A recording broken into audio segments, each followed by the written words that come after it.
আল্লাহ তাআলা কিয়ামতের কঠিন ময়দানে যেদিন স্বামী স্ত্রীকে চিনবে না, স্ত্রী স্বামীকে দেখে পালিয়ে যাবে, বন্ধু বন্ধুরে চিনবে না, পীর সাহেব মুরিদরে চিনবে না, মুরিদ পীর সাহেবরে চিনবে না, দলের কর্মী তার নেতারে চিনবে না, নেতা তার কর্মীরে চিনবে না, বন্ধু বন্ধুরে দেখে পালাবে। এই কঠিন মুহূর্তে সূর্যটা মাথার কাছে চলে আসবে, জমিনটা তামার জমিন হবে, আজকের জমিনের মতো নয়।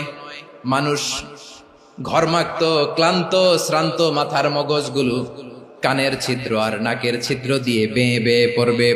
বিশ্বনবী ফরমান, কিয়ামতের ওই কঠিন ময়দানে 7 শ্রেণীর ব্যক্তিকে রব্বুল আলামিন তার আরশের নিচে ছায়া দিবেন। তার মধ্যে প্রথম শ্রেণীর ব্যক্তি হলো ইমামুন আদিল, যে ইনসাফের সাথে বিচার করে, যে জাস্টিস সমাজে সার্ভ করে, যে সুশাসন নিশ্চিত করে, ওই ইমামুন আদিল। আদিল শব্দটা বুঝছেন না? ইন্নাল্লাহা ইয়া'মুরু বিল আদল, পাইছেন? আদিল। 7 শ্রেণীর ব্যক্তিকে আল্লাহ তাআলা সুশীতল আরশের নিচে ছায়া দিবেন, যেদিন তার দেয়া ছায়া ছাড়া কোনো ছায়া থাকবে না। এর প্রথম হচ্ছে ইমামুন আদিল, ন্যায়পরায়ণ শাসক। চিল্লায় বলেন সুবহানাল্লাহ।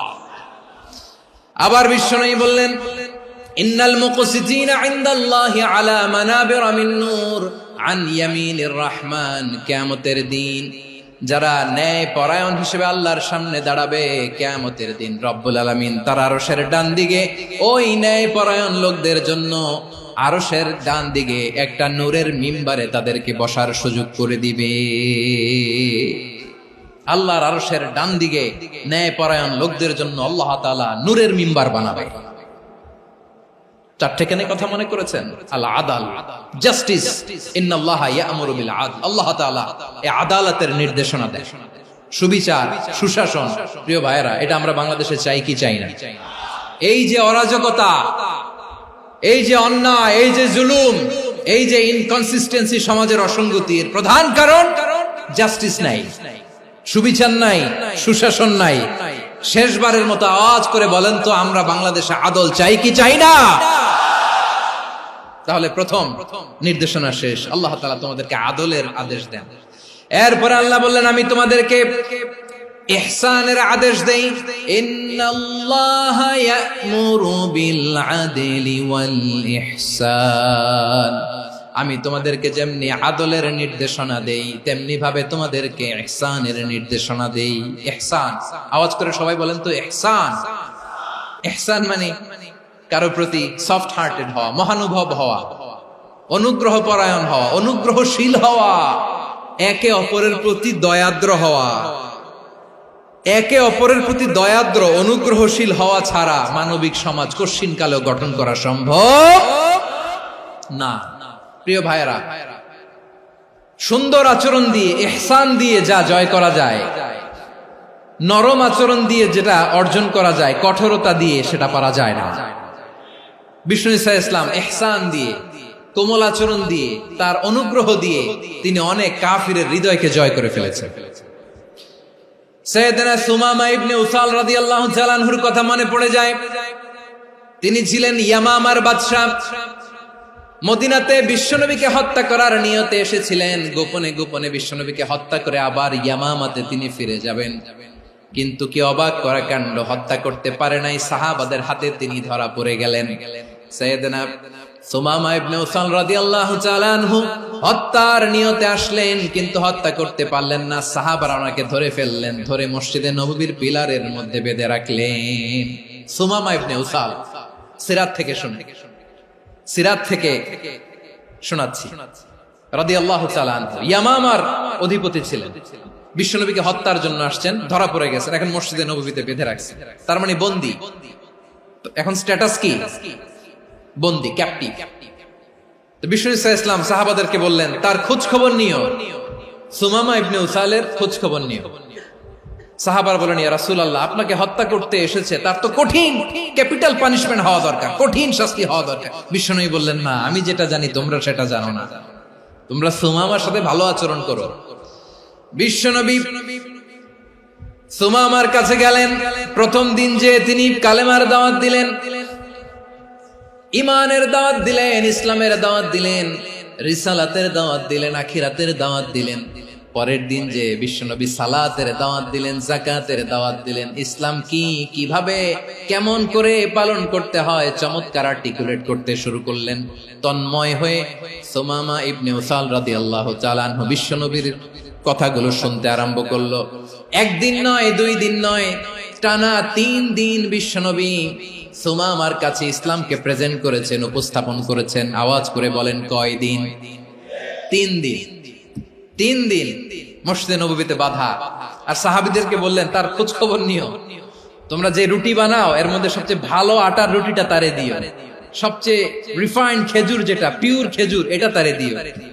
আর বিশ্বনবী নিজের উট থেকে দুধ দহন করে ওনার বাড়ির এক কর্মচারীকে বলেছেন, দুধ দহন করে সুমামার জন্য নিয়ে যেও। সুবহানাল্লাহ পড়বেন না? সবাই তো অবাক, ইয়ামামা থেকে আসছে নবীকে হত্যা করতে, বিশ্বনবী দেখে তারে জামাই আদর করে। 1 দিন নয়, 2 দিন নয়, টানা 3 দিন বিশ্বনবী এভাবে সুমামার কাছে যেয়ে ইসলামকে প্রেজেন্ট করতে আরম্ভ করলেন, ইসলামকে উপস্থাপন করতে শুরু করলেন। আর তাকে চমৎকার এন্টারটেইনমেন্ট, আপ্যায়ন দিতে আরম্ভ করলেন। টানা 3 দিন যখন ইসলামের দ্য বিউটিজ অফ ইসলাম, ইসলামের সুমহান বাণী, সৌন্দর্য তার কাছে উপস্থাপন শেষ, তাকে আপ্যায়ন শেষ, বিশ্বনবী বললেন সাহাবাদেরকে, যাও এবার সুমামার হাতের পায়ের রশি দুটো খুলে দাও। সাহাবারা তর্ক জুড়ে দিলেন, লা ইয়া রাসূলুল্লাহ, এমনটা করবেন না, তো ভয়ঙ্কর ভয়ঙ্কর খুনি, কি জানি কি হয়ে যায়। বিশ্বনবী বললেন, না, তার হাতে পায়ের রশিগুলো খুলে দাও। সাহাবারা বিশ্বনবীর কথা মতো তার হাতে পায়ের রশিগুলো খুলে দিল। সুমামা মুহূর্তের মধ্যে মসজিদে নববী থেকে বের হয়, ইয়ামামায় ফিরে না যে মসজিদে নববীর পাশে একটা খেজুর বাগান ছিল, সেখানে চলে গেলেন। সেখানে একটা ছোট্ট কুয়া ছিল, কুয়ার পানি দিয়ে তিনি গোসল করলেন। সুবহানাল্লাহ পড়েন। কুয়ার পানি দিয়ে গোসল করে মসজিদে নববীর সামনে এসে বিশ্বনবী এবং সাহাবাদের সামনে দাঁড়িয়ে সাব্বাবা উঁচু করে বললেন, আশহাদু আল্লা ইলাহা ইল্লাল্লাহ ওয়া আশহাদু আন্না মুহাম্মাদান আবদুহু ওয়া রাসূলুহু। আমি সাক্ষ্য দিচ্ছি আল্লাহ ছাড়া কোনো ইলাহ নাই, আর মুহাম্মদ আল্লাহ তাআলার প্রেরিত বান্দা এবং রাসূল। প্রিয় ভাইয়েরা, ইহসান দিয়ে যা জয় করা যায়, কঠোরতা দিয়ে সেটা কঠিনকালেও জয় করা যায় না। আওয়াজ করে বলেন, ঠিক কি না? এবার সুমামা দাঁড়িয়ে বলে, ওগো নবী, আমি তো কালিমা পড়ে মুসলমান হয়ে গেলাম, এবার শোনেন, এই মুহূর্তের আগে আপনার চেহারার চাইতে নিকৃষ্ট কোনো চেহারা আমার কাছে ছিল না, কিন্তু শাহাদা পাঠ করার পরে আপনার চেহারার চাইতে উত্তম শ্রেষ্ঠ কোনো চেহারা আমার কাছে আর নাই।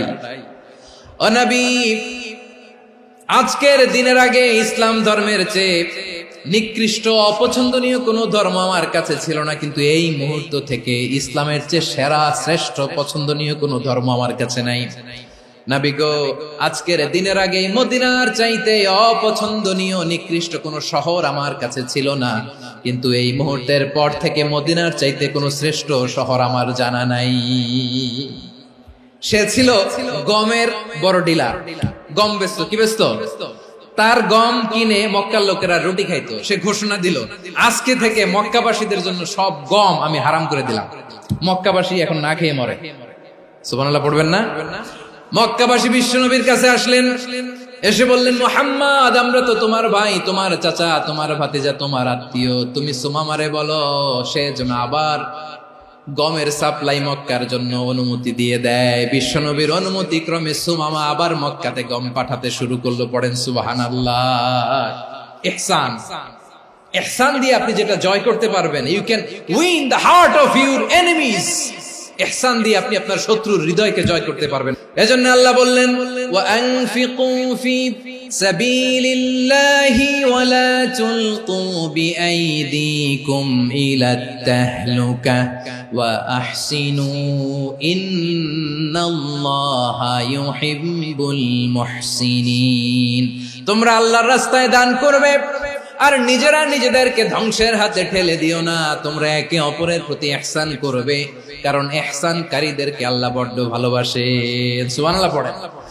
আবার সূরা রহমানে আল্লাহ বললেন, হাল জাযাউল ইহসানি ইল্লাল ইহসান ফাবিআইয়ি আলা, সবাই পড়েন, ফাবিআইয়ি আলাই রাব্বিকুমা তুকাযযিবান। ইহসানের প্রতিদান হিসেবে ইহসানি হয়। বিশ্বনবী সুমামার প্রতি যেমন ইহসান করেছেন, সুমামাও ঠিক তেমন ইহসান ফিরিয়ে দিয়েছে। ঠিক কিনা বলেন? তাহলে 1 নম্বরে হচ্ছে আদ, ন্যায় বিচার। 2 নম্বরে সবাই বলেন ইহসান, সদাচরণ। ইহসান 2 ধরনের প্রিয় ভাইরা, ইহসান ফিল ইবাদা, ইহসান ফিল মুআমালা। ইহসান ফিল ইবাদা হচ্ছে একাগ্র অনুভবে ইবাদতে ডুব দেওয়া, এর নাম ইবাদতের ইহসান। সুবহানাল্লাহ পড়ুন।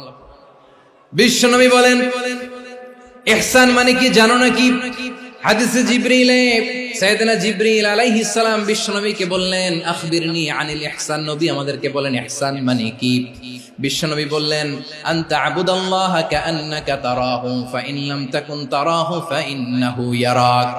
ইহসান মানে হলো এমন ভাবে তুমি আল্লাহর সামনে নিজেকে উজাড় করে ইবাদত করবে, তুমি ভাববে তুমি আল্লাহকে দেখতে পাচ্ছ। আর এটা যদি ভাবা তোমার জন্য কঠিন হয়ে যায়, অন্তত এতটুকু তুমি ভাববা যে আল্লাহ তোমাকে দেখতে পাচ্ছেন। ঠিক কিনা বলেন? ও আমার বীর চট্টলার ভাইয়েরা, কেউ যেটা দেখে না সেটা দেখে কে? এই বিশ্বাস হৃদয়ের মধ্যে আছে? নামাজে যখন দাঁড়ান এই ফিলিংসটা আনা যাবে? এসা পর্যন্ত যে আমরা হায়াত পাবো কোনো গ্যারান্টি আছে? সবাই আওয়াজ করে বলেন গ্যারান্টি আছে? গ্যারান্টি নাই। এজন্য বিষ্ণু ইসলাম বলেছে এমন ভাবে নামাজে দাঁড়াও, ইবাদত করো, মনে করো হতে পারে এটাই আমার জীবনের শেষ নামাজ। পারফর্ম দ্য সালাহ as if this is your last and final prayer. এমন ভাবে সালাতে দাঁড়াও, ভাবো হতে পারে এটাই তোমার জীবনের শেষ নামাজ। এমন ভাবে নামাজে দাঁড়াও, ভাবো এটাই শেষ নামাজ। তাহলে নামাজে একাগ্রতা বাড়ায় দিবে কে? ফলে ইবাদতের ইহসান আমাদের অর্জিত হবে। আর মুআমালাতে ইহসান হলো, বিশ্বনবী বলেন ইন্নাল্লাহা তাবারাকা ওয়া তাআলা কাতাবাল ইহসানা আলা কুল্লি শাই ফাইযা কাতালতুম ফাআহসিনুল কিতলা ওয়া ইযা যাবাহতুম ফাআহসিনুয যাবহা ওয়ালিয়ুহিদ্দা আহাদুকুম শাফরাতাহু ওয়ালিয়ুরিহ যাবিহাতাহু। ইহসান 2 ধরনের, আওয়াজ করে বলতে হবে কয় ধরনের? একটা হচ্ছে ইহসান ফিল ইবাদা, ইবাদতে ইহসান। ইবাদতে ইহসান কি? একাগ্র অনুভব দিয়ে ইবাদত করা, মন প্রাণ দিয়ে ইবাদত করা। আর মুআমালাতে ইহসান কি? সব কাজে, দৈনন্দিন কাজে, কর্মে, সামাজিক অ্যাক্টিভিটিতে কোমলতা প্রদর্শন করা, অনুগ্রহের সাথে সবকিছু করা। আল্লাহ তাআলা ইন্নাল্লাহা তাবারাকা ওয়া তাআলা কাতাবাল ইহসানা আলা কুল্লি শাই, তিনি সবকিছুর ব্যাপারে ইহসানকে আবশ্যক করেছেন। সবকিছু, মুমিনের সব কাজে ইহসানের পরশ থাকবে। ওয়া ইযা কাতালতুম ফাহসিনুল কিতলা, বিষ্ণুই বলেন তুমি যখন কাউকে হত্যা করো ইহসানের সাথে করো। সুবহানাল্লাহ পড়বেন না? যখন হত্যা করো তখনও ইহসানের সাথে। আচ্ছা হত্যা করবো আবার ইহসান আসবে করতে করে তো মেরেই ফেলবো আমি। আল্লাহ, ও ভাই একজন খুন করেছে, খুনি, রাষ্ট্রীয় আইনে তার শাস্তি হয়েছে ডেথ পেনাল্টি, মৃত্যুদণ্ড। এখন মৃত্যুদণ্ড দেখে আপনি যেমনি মন চায় তেমনি মারবেন লোকটারে? ওর নাক কেটে ফেলতে পারবেন? ওর কান কাটতে পারবেন? ওর চোখ উপড়ে ফেলতে পারবেন আপনি? যেমন মন চায় তার অঙ্গহানি করা যাবে না। ইহসানের সাথে তাকে হত্যা করো। সুবহানাল্লাহ, this is Islam, this is the true essence of Islam. ওয়া ইযা যাবাহতুম ফাহসিনুয যাবহা, যখন জবাই করবে তখনও ইহসানের সাথে জবাই করো। করব জবাই, ওইখানেও নাকি ইহসান। আচ্ছা কুরবানির দিন আমরা পশুগুলোরে কি করি বলেন সবাই আওয়াজ করে? জবাই। জবাই মানে তো এটারে মেরেই ফেলতেছি, একটু পরে তো টুকরো টুকরো করে গোশতগুলো খাবো, এটা তো খাবো, এটা তো মেরেই ফেলবো। বিষ্ণু বলে না, জবাইয়ের মধ্যেও মুমিনের জবাইয়ের ভেতরেও ইহসানের পরশ থাকা চাই। যখন জবাই করবে প্রাণীটাকে হাত পা টাইট করে বেঁধে নাও, ছুরিটাকে শার্পেন করে নাও, ধারালো করে নাও, যাতে অল্প সময়ে জবাইটা হয়ে যায়, প্রাণীটা যাতে কম কষ্ট পায়। সুবহানাল্লাহ পড়ে। দিস ইজ কল্ড ইহসান। আল্লাহ তাআলা যেমনি আদলের আদেশ করেছেন, ন্যায় বিচার, জাস্টিস এনশিওর করতে বলেছেন, সমাজে ইহসানের ব্যবহার, ইহসানের অনুশীলন তিনি করতে বলেছেন। এজন্য মুমিনের প্রতিটি কাজে, আমার চট্টগ্রামের ভাইয়েরা আমার দিকে তাকান, খেয়াল করে শুনুন, মুমিন জীবনের প্রতিটি কাজে ইহসানের পরশ থাকা চাই। আমরা যেন আমাদের পরিবারের প্রতি ইহসান করি, আমরা যেন আমাদের কর্মচারীদের প্রতি ইহসান করি, আমরা যেন আমাদের কলিগদের প্রতি ইহসান করি, আমরা যেন আমাদের ভাইদের প্রতি ইহসান করি। মুমিন জীবনের প্রতি কাজে ইহসানের পরশ থাকার দরকার আছে না নাই? কথা বুঝতে পেরেছেন? তাহলে আল্লাহ তাআলার 3টা আদেশ ছিল, কয়টা গেল? প্রথমে কি ছিল? আদল। 2 নম্বরে তিন নম্বরে রব্বুল আলামিন বললেন ওয়া ইতাইদিল কুরবা, নিকট আত্মীয়দেরকে দান করো। নিকট আত্মীয়দেরকে দাও, যারা তোমাদের ব্লাড কানেকশনের আত্মীয় তাদেরকে তোমরা দাও। এখানে জেনারেলি বললেন দাও, কি দিব সেটা তিনি এখানে বলেন নাই, সেটা তিনি সূরাতুল ইসরার মধ্যে বলেছেন। আল্লাহ বলেন ওয়া আতিদাল কুরবা হাক্কাহ, নিকট আত্মীয়দেরকে তাদের অধিকার, তাদের প্রাপ্য তোমরা বুঝিয়ে দাও। দেখেন, একটা শান্তির সমাজ, একটা সমৃদ্ধ সমাজ, একটা মানবিক সমাজ গঠনের জন্য আল্লাহ তাআলা বেশি না মাত্র তিনটা অর্ডার, তিনটা ভার্ডিক্ট তিনি জারি করেছেন। এক নাম্বার সুশাসন, ন্যায় বিচার। দুই নাম্বার ইহসান। তিন নাম্বার নিকটাত্মীয়, যারা কাছের, তোমার ভেরি ক্লোজ রিলেশনশিপে আছে, তাদেরকে দাও। দাও, দিলে বাড়িয়ে দেয় কে? অনেকে দিতে চায় না, কৃপণতা করে। দিলে বাড়ায় দেয় কে? ও মিয়া, মদিনার মধ্যে সবচাইতে গরিব সাহাবী ছিল বেলাল রাদিয়াল্লাহু তাআলা আনহু। ওনার এন্টায়ার অ্যাসেট, সম্পদের পরিমাণ কতদূর জানেন? একটা লুঙ্গি। বেলাল রাদিয়াল্লাহু তাআলা আনহু, ওনার টোটাল ওয়েলথের এস্টিমেশন হচ্ছে মাত্র একটা লুঙ্গি। একটা লুঙ্গি, টোটাল ওয়েলথ এস্টিমেশন, টোটাল সম্পদের পরিমাণ বেলাল রাদিয়াল্লাহু তাআলা আনহুর কি ছিল? ওই বেলাল রাদিয়াল্লাহু তাআলা আনহুকে বিষ্ণু ইসলাম বলেছেন আনফিক ইয়া বেলাল, ও বেলাল তুমিও দাও।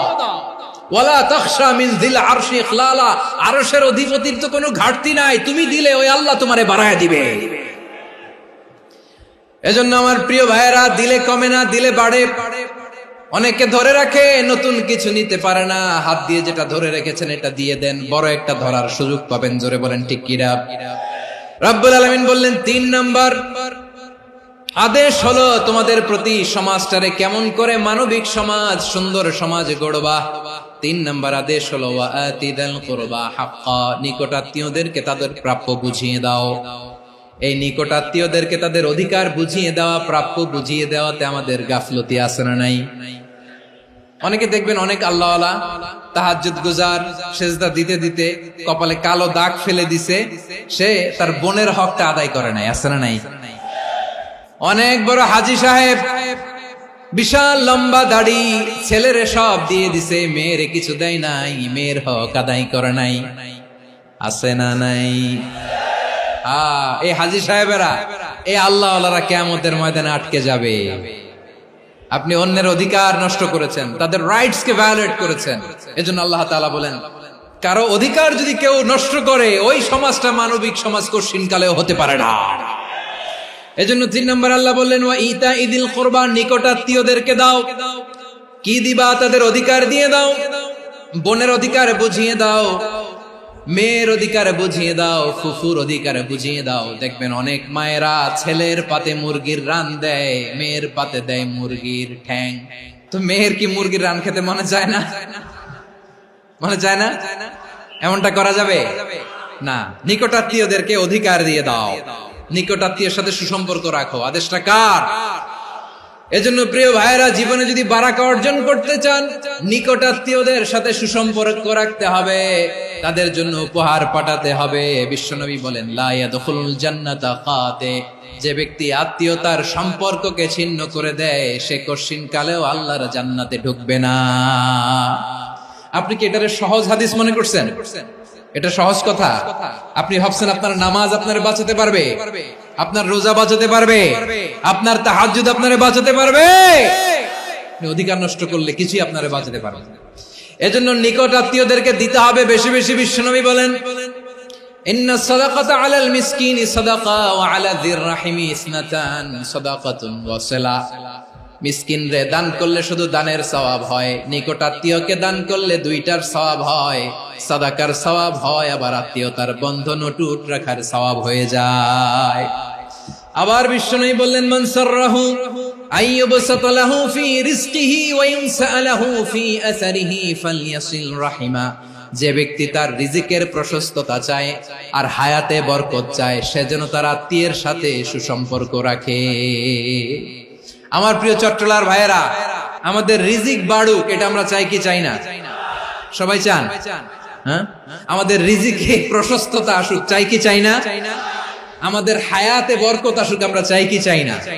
এই দুইটা যদি চান তাহলে নিকট আত্মীয়দের সাথে সুসম্পর্ক রাখবেন। পারবেন? তাহলে সমাজটারে মানবিক সমাজ বানায় দিবে কে? তিনটা আদেশ চলে গেল। 1 নম্বরে কি ছিল? 2 নম্বরে, 3 নম্বরে নিকট আত্মীয়দেরকে দান। আল্লাহ তাআলা তিনটা জিনিসের যেমনি আদেশ করেছেন, অনুরূপ ভাবে তিনটা বিষয় তিনি বারণ করেছেন, নিষেধ করেছেন। ওগুলোর কাছেও যাওয়া যাবে। রাব্বুল আলামিন বলেন, ওয়ায়ানহা আনিল ফাহশাই ওয়াল মুনকারি ওয়াল বাগি। আমি যেমনি তিনটি বিষয়ে আদেশ করলাম, অনুরূপ ভাবে তিনটি বিষয়ে বারণ করলাম, নিষেধ করলাম। আমার 1 নাম্বার নিষেধাজ্ঞা হলো অশ্লীলতার প্রতি। ফাহশা, ওয়ায়ানহা আনিল ফাহশা, আল্লাহ তাআলা অশ্লীলতাকে নিষেধ করেছেন। কোন জিনিসকে? সবাই বলুন, কোন জিনিসকে? যত ধরনের, যত টাইপের, যত ক্যাটাগরির অশ্লীলতা হতে পারে সব অশ্লীলতাকে হারাম করেছেন কে? ফাহশা মানে কি? কথায়, কাজে, আচরণে, কমেন্ট, ফেসবুকের কমেন্টসে যত ধরনের নোংরামো আছে, যত ধরনের অশ্লীলতা আছে, এটাকে আরবিতে বলে ফাহশা। রাব্বুল আলামিন বলেন, কুল ইন্নামা حرم ربي الفواحش ما ظهر منها وما بطن। ও নবী, আপনি বলে দেন, আমার রব প্রকাশ্য অপ্রকাশ্য, স্পষ্ট কিংবা অস্পষ্ট, দৃশ্যমান কিংবা অদৃশ্যমান সব অশ্লীলতাকে হারাম করেছেন। সব ধরনের অশ্লীলতা হারাম। আল্লাহ তাআলা আমাদেরকে অশ্লীলতা থেকে বাঁচান। এবার বলেন, আমাদের সমাজে অশ্লীলতা আছে না নাই? অশ্লীলতা নানা ভাবে, নানা নামে, নানা মোড়কে আমাদের সমাজে আছে না নাই? সংস্কৃতির নামে, ফ্যাশনের নামে, বিনোদনের নামে, উপন্যাসের নামে, কনসার্টের নামে অশ্লীলতা আছে না নাই? আপনি দেখেছেন কনসার্ট গুলোর অবস্থা? আমাদের তরুণ তরুণীরা, আমাদের যুবক যুবতীরা, আমাদের জেনজিরা, কি অবস্থা ওইখানে? কনসার্টের নামে অশ্লীলতা আছে না নাই? ছেলে মেয়ে একে অপরকে জড়ায় ধরতেছে, একে অপরকে চুমু খাচ্ছে, প্রকাশ্যে, দিবালোকে, গণমানুষের সামনে। আল্লাহ তাআলা এই অশ্লীলতা থেকে আমাদেরকে বেঁচে থাকতে বলেছেন। রূপালী জগতের নামে অশ্লীলতা আছে না নাই? এই টার্মটা আপনারা জানেন না? রূপালী জগৎ কি জগৎ? আসলে কি রূপালী জগৎ না অন্ধকার জগৎ? আমার বোনেরা, আপনাদেরকে যে কি বলে তারা বুঝায়, রূপালী জগৎ শুনেই আপনি ভরকে যাবেন না। রূপালী জগতে যে নারী যত বেশি উলঙ্গ, সে নাকি তত বেশি সাহসী। জানেন? বলে এটা একটা সাহসী নারী, খুব সাহসী পদক্ষেপ তার। যত বেশি শরীর থেকে কাপড় নামাতে পারবে, যত বেশি বস্ত্রহীন হয়ে নিজেকে প্রেজেন্ট করতে পারবে, সে নাকি তত বেশি সাহসী। আমার চট্টলার ভাইয়েরা, শয়তানের প্রথমে এজেন্ডা ছিল বনি আদমকে বস্ত্রহীন করা। সে আদম এবং হাওয়া আলাইহিস সালামকে নিষিদ্ধ গাছের ফল খাইয়ে তাদেরকে বস্ত্রহীন করেছে। এই জামিনেও সে আমাদেরকে বস্ত্রহীন করতে চাইবে। এই রূপালী জগতের নামে তারা এটা করে। আমার প্রিয় বোনেরা, আপনি জানেন না আপনার দাম কত? ওরা আপনাদেরকে বিজ্ঞাপনের সস্তা পণ্য বানাতে চায়। ওরা আপনাদেরকে ওদের ভোগের লিপসার টুলস বানাতে চায়। ওরা আপনাদেরকে দিয়ে ওদের খায়েশ পূরণ করতে চায়। এটা আপনাদের জন্য মোটেও ডিগনিটি নয়, এটা আপনাদের জন্য সম্মান নয়। আপনার সম্মান শালীনতায়, আপনার সম্মান হেজাবে, আপনার সম্মান ভদ্রতায়, আপনার সম্মান আপনার ডিসেন্ট পোশাকে। পোশাক বলে দেয় এই নারীটা ভদ্র না অভদ্র। পোশাক বলে দেয় এই মেয়েটা কোন ঘরের মেয়ে।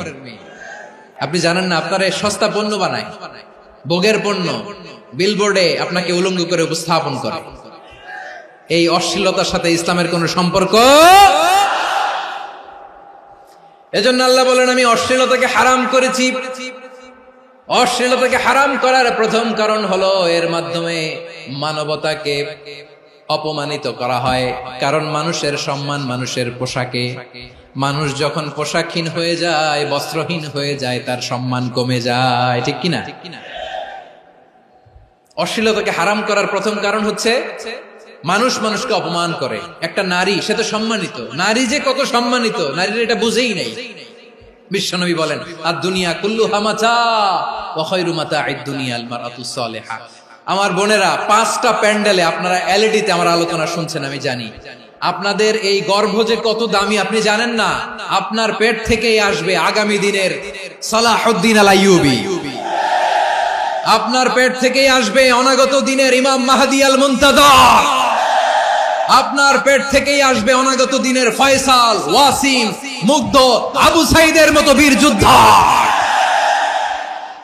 আমার প্রিয় বোনেরা, আমার প্রিয় বোনেরা, বিশ্বনবীর কথার ওজন খেয়াল করেন। আদ-দুনিয়া কুল্লুহা মাতা ওয়া খায়রু মাতা'আদ দুনিয়া আল মারআতুস সালিহা। দুনিয়ার সবকিছুই অ্যাসেট, এর মধ্যে সবচেয়ে দামি অ্যাসেট নেককার নারী। আপনার গর্ভ যে কত দামি আপনি জানেন না। নিজের সময়টাকে কাজে লাগান, কোরআন পড়েন, সুন্নাহ পড়েন। আপনার অনেক দায়িত্ব ঘরে।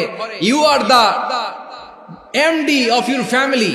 একটা family it's a very big institution. পরিবার একটা অনেক বড় প্রতিষ্ঠান। And you are the MD of your institution. আপনি এই পরিবারের MD, managing director of your family. এখানে আপনার কত দায়িত্ব। আপনি ছেলে মেয়েদেরকে তারবিয়া করবেন। আপনি আপনার স্বামীর জন্য ঘরটারে জান্নাতের নীর বানাবেন। আপনার জন্য জান্নাতের ডুপ্লেক্স বাড়ি ওইখানে তৈরি করে রাখবে কে? আপনি যে কত দামি আপনি জানেন না। নারীদেরকে আল্লাহ বানিয়েছেন উচ্চতর করে, নিম্নতর নয়। নারীদেরকে ছোট্ট জিনিস দিলে এটার বড় করে দেয়। নারীদেরকে ভ্রূণ দিলে, শুক্রাণু দিলে নারী এটারে বাচ্চা হিসেবে উপহার দেয়, ঠিক কিনা? বিয়ের মাধ্যমে স্বামী যখন তার শুক্রাণু তার স্ত্রীকে উপহার দেয়, স্ত্রী রিটার্নে কি উপহার দেয়? ফুল ফর্ম বেবি, মানব সন্তান। দেখছেন, আপনি দিলেন একটুকুনি, দিছে বিশাল। আপনি যদি নারীকে বাজার এনে দেন, নারী এটাকে সুস্বাদু খাবারে রূপান্তর করে দেয়। আপনি তাকে একটা মুচকি হাসি দিয়ে দেন, সে তার কলিজা দিয়ে দেয়। কিন্তু যদি আপনি তার মনে কষ্ট দেন, সে আপনার জীবনকে জাহান্নাম বানায়া দেয়। নারীর মন বুঝতে পারলে নেয়ামত, বুঝতে না পারলে কিয়ামত। আমার প্রিয় বোনেরা, আপনি যে কত দামি আপনি জানেন না। অনেক দামি আপনি। আপনাদেরকে যেন ভোগের সস্তা পণ্য বানাতে না পারে, আপনাদেরকে সচেতন থাকতে হবে। তাহলে কেন আল্লাহ তাআলা এই ফাহশা, অশ্লীলতাকে হারাম করলেন? 1 নাম্বার, এতে হিউম্যান ডিগনিটি কমে। 2 নাম্বার, এতে মানুষের অধিকার নষ্ট হয়। আপনি বিয়ে করেছেন, এরে পরকিয়া করেন, ওর সাথে এরকম আছে না নাই? স্ত্রীর অধিকার নষ্ট করেছেন। আপনি বিবাহ সম্পর্কে আবদ্ধ হয়েছেন তার সাথে, আপনি পরকিয়া করেন ওই ছেলের সাথে, আপনি আপনার হাজবেন্ডের সাথে বিট্রে করেছেন। এজন্য আল্লাহ অশ্লীলতাকে হারাম করেছেন। অশ্লীলতাকে হারাম করার আরেকটা কারণ হচ্ছে আল্লাহ তাআলা এই হিউম্যান জেনারেশনকে এটাকে প্রিজার্ভ করতে চায়। হিফজুন নাসল, এটা মাকাসিদুশ শরিয়ার অনেক গুরুত্বপূর্ণ একটা মাকাসিদ, অনেক গুরুত্বপূর্ণ। আপনার নাসল, আপনার জেনারেশনকে সংরক্ষণ করা। এই যে আসতেছে ফেব্রুয়ারি, কত ফেব্রুয়ারি জানো? এটা কি বিশ্ব ভালোবাসা দিবস? হ্যাঁ, কি দিবস? এই বিশ্ব ভালোবাসা দিবসের সাথে মুসলমানদের কোনো সম্পর্ক নাই। আমার প্রিয় ভাইরা, এই যে আপনি অবৈধ সম্পর্কে জড়ালেন, কেন আল্লাহ অশ্লীলতাকে হারাম করেছে দেখেন। বলতেছিলাম যে এটা আপনার নাসল, আপনার জেনারেশন, আপনার লিনিয়েজ, আপনার বংশকে প্রিজার্ভ করা। কে কার বাবা, কে কার মা, বাবা মা জানা, প্রজন্মকে প্রিজার্ভ করা, এটা ইসলাম ওয়াজিব করে দিয়েছে। এই যে অবৈধ সম্পর্কের কারণে, বিশ্ব বেহায়া দিবসের কারণে, এগুলোর আউটকাম, আউটপুট হিসেবে মাঝে মাঝে এই ঢাকা মেডিকেলের ডাস্টবিনে নবজাতকের বাচ্চার কান্নার আওয়াজ শুনতে পাওয়া যায়। চট্টগ্রাম মেডিকেলের ডাস্টবিনে নবজাতকের কান্না শুনতে পাওয়া যায়। বীর চট্টলার মুসলমানেরা বুঝতে পারলে আওয়াজ করে বলেন, এই যে চট্টগ্রাম মেডিকেলে যে নবজাতকটা পাওয়া গেল, ওর বাবাকে আমাকে বলেন, ওর মাকে, ও কোন ফ্যামিলির সন্তান কেউ জানে? আপনি হিউম্যান ডিগনিটিকে অপমান করেছেন না? আপনি তার ভবিষ্যৎকে অন্ধকার করেছেন না? আপনি তার লিনিয়েজকে প্রশ্নবিদ্ধ করে দিয়েছেন না? এই জন্য আল্লাহ তাআলা অশ্লীলতাকে আমাদের জন্য হারাম করে দিয়েছেন। পড়েন সুবহানাল্লাহ। এই জন্য রাব্বুল আলামিন বলেন, কুল ইন্নামা হারাম রাব্বিয়াল ফাওয়াহিশা মা যাহারা মিনহা ওয়া মা বাতান। প্রকাশ্য অপ্রকাশ্য সব অশ্লীলতাকে হারাম ঘোষণা করে দিয়েছে কে? আবার দুনিয়ার বুকে যারা অশ্লীলতার প্রসার করে তাদের জন্য শাস্তি মজুদ রেখেছে কে? রব্বুল আলামিন বলেন, ইন্নাল্লাযীনা يحبون أن تشيع الفاحشة في الذين آمنوا لهم عذاب أليم في الدنيا والآخرة والله يعلم وأنتم لا تعلمون নিশ্চয়ই যারা বিশ্বাসীদের মাঝে অশ্লীলতার প্রচার প্রসার করতে চায় তাদের জন্য আমি মর্মন্তুদ শাস্তি প্রস্তুত করে রেখেছি, দুনিয়াতেও রেখেছি, আখিরাতেও রেখেছি। ঘোষণাটা কার? যারা এই নাটকের নামে, সিনেমার নামে, রূপালী জগতের নামে, মুভির নামে, ওটিটি প্ল্যাটফর্মের নামে আমার সমাজে অশ্লীলতা ছড়াতে চায় তাদের জন্য কঠিন মর্মন্তুদ শাস্তি মজুদ রেখে দিয়েছে কে? ও আমার বোনেরা, এখনো আপনি জাগবেন না? এখনো আপনার চিন্তার দুয়ারে এখনো নাড়া পড়ে নাই? ওরা আপনাকে উলঙ্গ বানাতে চায়, ওরা আপনাকে আইটেম গার্ল বানাতে চায়। এজন্য ইসলাম অশ্লীলতাকে হারাম করেছে। হারাম। ইসলাম বলেছে যোজন যোজন দূরে থাকো, ওরা বলে না কাছে আসো, কাছে আসার গল্প, ক্লোজ আপ ওয়ান, কাছে আসার গল্প আছে না নাই? তাহলে অশ্লীলতার সাথে আমাদের কোনো সম্পর্ক? সবাই বলতে পারেননি, আওয়াজ করে বলুন, অশ্লীলতার সাথে আমাদের কোনো সম্পর্ক? আমরা এই সমস্ত ক্লোজ আপ ওয়ান, কাছে আসার গল্পের প্রোগ্রামে যাব? আমরা কোন ধরনের অশ্লীল কন্টেন্ট সোশ্যাল মিডিয়ায়, টিভিতে দেখব? কি যুগ যে আমরা কাটাচ্ছি আপনি কল্পনা করতে পারবেন না। পর্ন ইন্ডাস্ট্রি, নারী পুরুষের বস্ত্রহীন যুগল দৃশ্য, এটাকে দিয়ে ওরা কোটি ডলারের ইন্ডাস্ট্রি বানিয়েছে। পুরো মানব ইতিহাসে এরকম জঘন্য সময় মানব ইতিহাস পার করে না। পর্ন এটা ইন্ডাস্ট্রি হয়ে গেছে। আমাদের এই যুবকগুলো, জেনজি গুলো, ওদের চরিত্র বাঁচাবে কি করে? কেমন করে হেফাজত করবে ওদের এই মূল্যবান চরিত্র? আমার প্রিয় ভাইরা, এই অশ্লীলতার দ্য লেটেস্ট ভার্সন হচ্ছে LGBTQ, শরীফ থেকে শরীফা। শুনছেন আপনারা? দেখতে পুরুষ, আসলেই পুরুষ, সুস্থ একজন পুরুষ, 4 সন্তানের বাবা, বলে আমি মনে মনে নারী। দেখতে নারী, সুস্থ নারী, আসলেই সে দিব্যি একজন নারী, বলে আমি মনে মনে পুরুষ। সবচেয়ে ভয়ঙ্কর অশ্লীলতার সবচাইতে লেটেস্ট ভার্সন হচ্ছে এই ট্রান্সজেন্ডারিজম।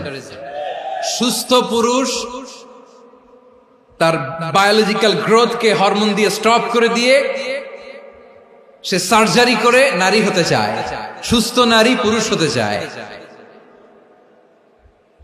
পুরুষ পুরুষের প্রতি সেক্সুয়ালি আকর্ষণ বোধ করে, এটা লূত আলাইহিস সালামের কওমের মধ্যে ছিল। এটাকে আল্লাহ কোরআনে ফাহিশা বলেছেন। ওয়ালুতান ইয قال لقومه أتأتون الفاحشة ما سبقكم بها من أحد من العالمين। লূত আলাইহিস সালাম বললেন, তোমরা কি এমন এক অশ্লীল কার্যক্রমে ডুব দিলে নাকি যেটা গোটা বিশ্বের কেউ কখনো করে নাই, তোমরাই প্রথম করেছো? পড়েন নাউযুবিল্লাহ। এই পশ্চিমের এই রোগ আমার দেশে যেন আসতে না পারে, আমাদের সজাগ থাকতে হবে। প্রিয় ভাইরা, চিল্লায় বলেন ঠিক কি না? পশ্চিমের অবস্থা ভয়ঙ্কর। পাশ্চাত্যে, আমি যুক্তরাষ্ট্রে ছিলাম অনেকদিন, কয়েক মাস, বিভিন্ন স্টেটে ঘুরেছি। গার্ডিয়ানরা উদ্বিগ্ন, ছেলে মেয়েদেরকে, ছোট্ট ছেলে মেয়ে, ওদেরকে জিজ্ঞেস করে, তুমি how do you feel right now inside yourself? তুমি ভিতরে ভিতরে কেমন ফিল করো? তোমার কি ছেলে ছেলে লাগে না মেয়ে মেয়ে লাগে? আচ্ছা বলেন, এই ছোট্ট বাচ্চাটাও কি এগুলো জেন্ডার অ্যাসাইনমেন্ট বলতে এগুলো কিছু বুঝে? এইভাবে মিসগাইড করা হচ্ছে। কৌতূহল বশত ছোট্ট ছেলে যদি বলে আমার তো মেয়ে মেয়ে লাগে, তখন বলে যে না তুমি মেয়ে, ছেলে না। মা বাবা বাধা দিলে ওকে আলাদা গভর্নমেন্ট হাউসে নিয়ে যায়। ভয়ঙ্করতম অবস্থা। আমরা একটা সময় শুনতাম যে হুজুর আমার ছেলেটা খুব ভালো, হাফেজে কোরআন, আল্লাহওয়ালা। হুজুর আমার ছেলে দাড়ি রাখছে, আল্লাহওয়ালা।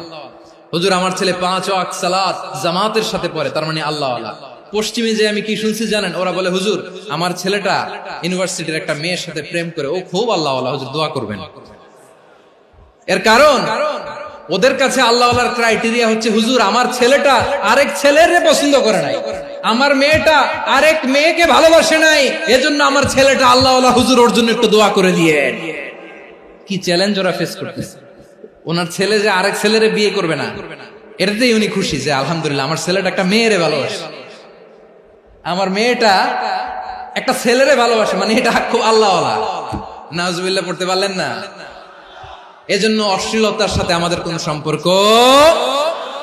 রাব্বুল আলামিন বলেন ওয়ায়ানহা আনিল ফাহশাই ওয়াল মুনকারি ওয়াল বাগি, তিনটা জিনিসকে আমি নিষিদ্ধ করলাম। এক নাম্বার হলো ফাহশা, অশ্লীলতা। দুই নম্বরে হলো মুনকার, সমস্ত মন্দ কাজ। মুনকার মানে হচ্ছে যত মন্দ কাজ, খারাপ কাজ, বাজে কাজ, এটার বলে মুনকার। এটার কি বলে? আপনারা পড়ছেন না, তা'মুরুনা বিল মা'রুফি ওয়া তানহাউনা আনিল মুনকার। সৎ কাজের আদেশ, অসৎ কাজের নিষেধ। মুনকার, মুনকার হচ্ছে মানুষের স্বাভাবিক বিবেকবোধ যেটাকে খারাপ বলে, ওইটাই মুনকার। পৃথিবীর সব আসমানি গ্রন্থ যেটাকে খারাপ বলেছে, মানুষের স্বাভাবিক বিবেকবোধ যেটাকে খারাপ বলেছে, এগুলো সব মুনকার। যেমন ইফতিজিং, এটা কি ভালো না খারাপ? মজুদদারি, খাদ্যে ভেজাল দেওয়া, ওজনে কম দেওয়া, মাছে ফরমালিন মিশানো, চাঁদাবাজি, টেন্ডারবাজি, দখলবাজি, এগুলো আমাদের স্বাভাবিক বিবেকেই বলে এগুলো খারাপ, এগুলো হচ্ছে মুনকার। আল্লাহ তাআলা এই মুনকার থেকে আমাদেরকে বেঁচে থাকতে বলেন, আর শয়তান এই মুনকারের প্রতি আমাদেরকে উদ্বুদ্ধ করে।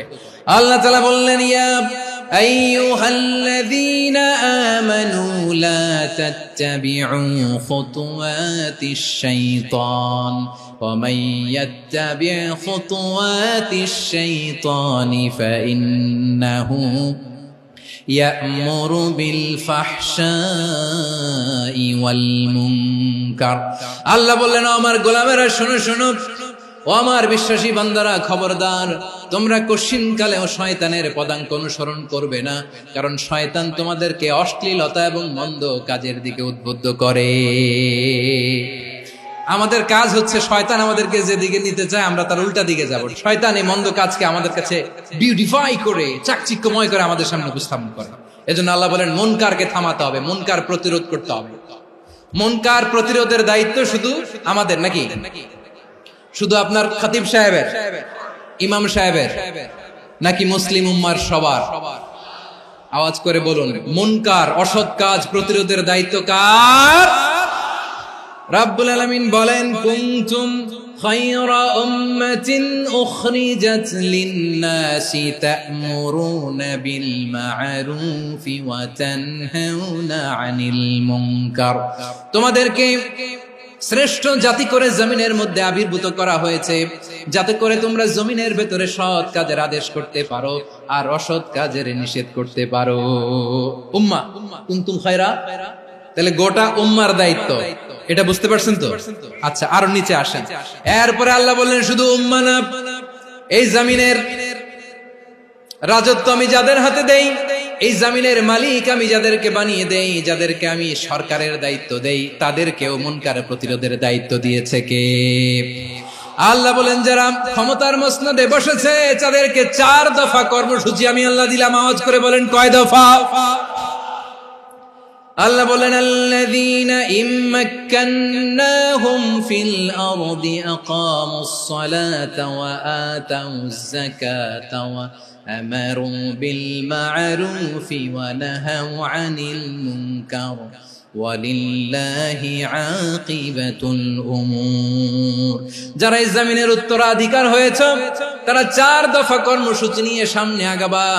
সালাত কায়েম করবা, যাকাত আদায় করবা, সৎ কাজের আদেশ দিবা, অসৎ কাজ থেকে মুনকার প্রতিরোধ করবা। আদেশটা কার? আমার প্রিয় চট্টলার ভাইরা, পুরো উম্মার দায়িত্ব মুনকার প্রতিরোধ করা, সরকার প্রধানের দায়িত্ব মুনকার প্রতিরোধ করা। এরপর আল্লাহ বলেন, প্রতিটা ফ্যামিলির যিনি প্রধান সিইও বাবা, প্রত্যেক বাবারও দায়িত্ব এই মুনকার প্রতিরোধ করা। আওয়াজ করে বলেন ঠিক কি না? যেমনটি সাইয়েদনা লোকমান আলাইহিস সালাম ওনার কলিজার টুকরা সন্তানকে আদেশ করেছেন, ইয়া বুনাইয়া আকিমিস সালাতা ওয়া'মুর বিল মা'রুফি ওয়ানহা আনিল মুনকার। পড়েন সুবহানাল্লাহ। বাবা ছেলেকে সবক দিচ্ছে, লোকমান আলাইহিস সালাম ছেলেকে বলতেছে, ওরে আমার কলিজার টুকরা সন্তান, ওরে আমার বাছা, নামাজ কায়েম করবা, সৎ কাজের আদেশ দিবা, আর মুনকার প্রতিরোধ করবা, অসৎ কাজ সমাজ থেকে খারাপ কাজকে ঝেঁটে বিদায় করে দিবা। তাহলে দেখেন আমি স্টেপ বাই স্টেপ নামলাম। পুরা উম্মার দায়িত্ব, জমিনের উত্তরাধিকারী আল্লাহ যাদেরকে বানিয়েছেন সরকার, তাদের দায়িত্ব, প্রতিটি ফ্যামিলির প্রধানের দায়িত্ব, এরপরে বিশ্বনবী বলেন সচেতন প্রতিটি মুসলিমের দায়িত্ব সমাজ থেকে মুনকারকে উৎখাত করা। বিশ্বনবী বলেছেন মান রাআ মিনকুম মুনকারান ফালিয়ুগাইয়িরহু বিয়াদিহি ফাইন লাম ইয়াস্তাতি ফাবিলিসানিহি ওয়া ইন লাম ইয়াস্তাতি ফাবিকলবিহি ওয়া যালিকা আযআফুল ঈমান। সমাজে যে মুনকার দেখবে, খারাপ কাজ দেখবে, সে যেন হাত দিয়ে সেটাকে থামায়। আমার প্রিয় ভাইরা, না থামালে আমরাই ডুববো শেষমেশ। আমাদের বাঁচার জন্য হইলেও থামাইতে হবে। রব্বুল আলামিন বলেন ওয়াত্তাকু ফিতনাতাল লা তুসিবান্নাল্লাযীনা যালামু মিনকুম খাসসা। ও আমার গোলামেরা, ওই আযাবকে ভয় করো যে আযাব যখন আমি জমিনের বুকে পাঠাই শুধু জালেমদেরকেই মারি না, আলেমদেরকেও মারি। আযাব যখন আসে তখন শুধু জালিমই মরে না, আলেমও মরে। জানেন মুসা আলাইহিস সালামের পায়ে একবার লাল পিঁপড়া, তো উনি রেগে মেগে পাশি দেখে লাল পিঁপড়ার বাসা, পা দিয়ে ডলে মুছে সবগুলো পিঁপড়া মেরে ফেলছে। এই ঘটনাটা আল্লাহ ঘটিয়েছেন এজন্য মুসা আলাইহিস সালাম ছিলেন কালিমুল্লাহ, সরাসরি আল্লাহর সাথে কথা বলতেন। তিনি আল্লাহকে জিজ্ঞেস করেছিলেন, আল্লাহ তুমি যখন কোন জনপদে আযাব পাঠাও, শাস্তি দাও, ওখানকার শুধু জালেমরাই তো মরে না, ভালো মানুষগুলাও মরে, তো আযাব দিবা মুশরিকদের উপর দিবা, অবাধ্যদের উপর দিবা, ভালো মানুষগুলোরে মারো কেন? আল্লাহ বললেন, মুসা তোমার যে কামড় দিছিল পায়ের মধ্যে পিঁপড়া, কয়টা পিঁপড়া? একটা পিঁপড়া, তো সবগুলারে মারলা কেন? রেগে মেগে পুরো পিঁপড়ার বাসা ভেঙে মেসাকার করলা কেন? আমি যখন অ্যাকশনে যাই, আমি যখন শাস্তি দেই, তখন এত বাস বিচার করা হয় না, বাস বিচার করা যায় না। যখন অ্যাকশনে যাওয়া হয় ওইটা ডাইরেক্ট অ্যাকশন হয়ে যায়। চিল্লায় বলো ঠিক কি না? এজন্য আমাদের বাঁচার জন্য হলেও এই পাপ থামাতে হবে, এই শয়তানের অট্টহাসি থামাতে হবে, অন্যায় অপরাধ সমাজ থেকে আমাদের থামাতে হবে। কারণ আযাব আসলে ওরাও মরবে, আমরাও মরব। একটা জাহাজ 2 তলা, আপনি আছেন 2য় তলায়, নিচের তলার কিছু লোক জাহাজের তলা ছিদ্র করতে আরম্ভ করছে। কি ছিদ্র করতেছে? আচ্ছা, জাহাজের তলা ছিদ্র করলে তলা দিয়ে কি ঢুকে? এখন আপনি যদি বলেন আমার কি, আমি তো 2 তলায়, আমি তো ভালো আছি, ওরা ছিদ্র করে ওরা মরবে। আসলে কি শুধু ওরা মরবে? তলা দিয়ে যখন পানি ঢুকবে, জাহাজ ঢুকলে আপনিও মরবেন। এজন্য নিজে মরার আগে ওই পাগলগুলোর নিচতলায় যে থামাতে হবে। চিল্লায় বলেন ঠিক কি না? এজন্য আল্লাহ বললেন মুনকার প্রতিরোধের দায়িত্ব সমাজের টপ টু বটম সবার। এজন্য মুনকার প্রতিরোধ করার দরকার আছে না নাই? সমাজে এই যে ইফটিজিং হয়, আপনার বোনের বয়সী একটা মেয়েকে কিছু বখাটে টিটকারি করে, এই বলে সেই বলে, নোংরা কথা বলে, রাস্তায় দেখেও আপনি পাশ দিয়ে না দেখার মতো চলে যান কেন? আপনি দাঁড়ান না কেন? আপনি দাঁড়ালেই তো থেমে যাবে, কারণ সত্যের যে শক্তি তার সামনে মিথ্যা মুখ থুবড়ে পড়ে। আপনার সামনে ও কিছুই না, নাথিং। আপনি দাঁড়ান, ওকে প্রশ্ন করেন যে আমার বোনকে তুমি ডিস্টার্ব করো কেন? আপনাকে দেখে আরো 5 জন দাঁড়াবে, 5 জনকে দেখে আরো 10 জন দাঁড়াবে। আমাদের নীরবতা আর আমাদের নিশ্চুপ থাকাই জালিমদেরকে আরো শক্তিশালী জালিম বানিয়েছে। এজন্য মুনকার প্রতিরোধের দায়িত্ব আমাদের সবার। টেন্ডারবাজি, চাঁদাবাজি, দুর্নীতি, অপরাধ, দখলদারিত্ব, মজুদদারি, এগুলো সবকিছু একসাথে প্রতিরোধ করতে হবে। ঠিক কিনা বলেন? একটা মানবিক সমাজ যদি চাই, প্রতিরোধ করতে হবে। প্রিয় ভাইয়েরা, আল্লাহর শপথ নিয়ে বলি, এই নাসিহাত গুলো সবার জন্য, সব দলের জন্য, সব মতের মানুষের জন্য। আমরা কোন দলের প্রতি মানুষকে ডাকি না, আমরা ডাকি ইসলামের দিকে। সব দলের, সব মতের, সব মানুষদেরকে আমরা আহ্বান জানাই, আসুন আমরা একটা সুন্দর সমাজ বিনির্মাণ করি। এই যে নতুন বাংলাদেশের এক সুযোগ এসেছে, আর জীবনে হয়তো আসবে না, সামনের 100 বছর এই সময় আসবে না। আসুন দেশটাকে আমরা সাজাই, আসুন আমরা দুর্নীতি বন্ধ করি, আসুন আমরা চাঁদাবাজি বন্ধ করি, আসুন আমরা দখলদারিত্ব বন্ধ করি, আসুন আমরা এক দল আরেক দলকে নিশ্চিহ্ন করার যে রাজনীতি, এটা বন্ধ করি। সব দলের প্রতি আমার আহ্বান, আমরা চাঁদাবাজ মুক্ত বাংলাদেশ চাই, জুলুম মুক্ত বাংলাদেশ চাই, ফ্যাসিজম মুক্ত বাংলাদেশ চাই, গুণ খুন খারাপি মুক্ত বাংলাদেশ চাই, আমরা নতুন ভোরের বাংলাদেশ চাই। ওই বাংলাদেশ পাওয়ার জন্য মুনকার প্রতিরোধে, অন্যায় প্রতিরোধে যদি বাঘের বাচ্চার মতো, আবু সাইদের মতো দুই হাত উঁচু করে বুককে টান টান করে প্রসারিত করে দাঁড়াতে হয়, রাজি আছো মুসলমান? রাব্বুল আলামিন বলেন ওয়ায়ানহা আনিল ফাহশাই ওয়াল মুনকারি ওয়াল বাগি ইয়াইযুকুম লাআল্লাকুম তাযাক্কারুন। আল্লাহ বললেন আমি অশ্লীলতাকে নিষেধ করি, আমি সব ধরনের মন্দ কাজকে নিষিদ্ধ করি, সব শেষে আমি সীমা লঙ্ঘনকে তোমাদের জন্য নিষিদ্ধ করি। নিষিদ্ধ করেছেন কয়টা জিনিস? 1 নম্বরে অশ্লীলতা, 2 নম্বরে মুনকার তথা সব মন্দ কাজ, 3 নম্বরে আল বাগি সীমা লঙ্ঘন, ক্রসিং দ্য লিমিট। সীমা লঙ্ঘন করা ভালো না। We all should know all limits. চিল্লায় বলেন ঠিক কিনা? একই আয়াতে আল্লাহ বললেন কুল ইন্নামা হারামা রাব্বিয়াল ফাওয়াহিশা মা যাহারা মিনহা ওয়া মা বাতানা ওয়াল ইসমা ওয়াল বাগিয়া বিগাইরিল হক। অন্যায় ভাবে যে অবাধ্য হয়, যে সীমা লঙ্ঘন করে, তাদেরকেও আমি এটা হারাম করে দিলাম। সীমা লঙ্ঘন করা হারাম। আল্লাহ বারবার বারবার আমাদেরকে ওয়ার্নিং দেয়। যখন আমরা থামি না তখন আল্লাহ ধরে, আর যখন ধরে তখন ছাড়ে না। ধরে ধরে ধরে না, ধরলে আল্লাহ। ফেরাউনকে কিন্তু হুট করে ধরে নাই, আপনারা জানেন 9 বার ওয়ার্নিং দিয়েছে। ফেরাউনকে আল্লাহ তাআলা ওয়ার্নিং দিয়েছিল কয়বার? রাব্বুল আলামিন বলেন ওয়ালাকাদ আতাইনা মূসা 9 আয়াতিন বাইয়িনাত। 9টা মুআজিজা দেখিয়েছি। 1 2 3 বারবার এইভাবে রিমাইন্ডার, ওইভাবে রিমাইন্ডার, এইভাবে নসিহত, ওইভাবে দাওয়া। ফাকুলা লাহু কাওলান লাইয়িনা, নরম করে বলো, সফট করে বলো, যত ওয়ে হতে পারে দাওয়া মেথডোলজি। মুসা আলাইহিস সালামের সব অ্যাপ্লাই শেষ। 10ম বারে যে আল্লাহ ধরছে, 10ম বারে যে ধরেছে। এজন্য আল্লাহ বলেন আমি সীমা লঙ্ঘনকে পছন্দ করি না। কোরআনের অন্য আয়াতে বাগীকে বলা হয়েছে আল ইতিদা। সীমা লঙ্ঘন যারা করে তাদেরকে আল্লাহ বলেছেন মুতাদিন। ওয়াকাতিলু ফি সাবিলিল্লাহিল্লাযীনা ইউকাতিলুনাকুম ওয়া লা তা'তাদু ইন্নাল্লাহা লা ইউহিব্বুল মুতাদিন। আমি সীমা লঙ্ঘনকারীদেরকে কোশ্চিনকালেও পছন্দ করি না। আমরা যেন সীমা লঙ্ঘন না করি, রাজি আছেন তো? যে কোনো ক্ষেত্রে ইবাদতে যেন সীমা লঙ্ঘন না করি। অনেকে আমরা ইবাদতে সীমা লঙ্ঘন করে ফেলি। বিশ্বনবী সাল্লাল্লাহু আলাইহি ওয়াসাল্লাম যেটা শিখিয়েছেন এর বাইরে যে অতিরিক্ত বুজুর্গ হতে চায়, এরকম আছে না নাই? কোন ক্ষেত্রেই সীমা লঙ্ঘন করা যাবে, এমনকি যুদ্ধ ক্ষেত্রেও না। বিশ্বনবী সাল্লাল্লাহু আলাইহি ওয়াসাল্লাম বলেন খবরদার যুদ্ধ ক্ষেত্রেও সীমা লঙ্ঘন করো না। কি সুন্দর ইসলাম আমরা পেয়েছি। বিশ্বনবী বলেন খবরদার যুদ্ধের ময়দানে কোনো নারীর গায়ে হাত তোলো না, কোনো শিশুর গায়ে হাত তোলো না, কোনো গবাদি পশু হত্যা করো না, কোন শস্য ক্ষেত্র ধ্বংস করো না, ইবাদতরত অন্য ধর্মের কোন সন্ন্যাসীর গায়ে হাত তুলো না। বলেন সুবহানাল্লাহ।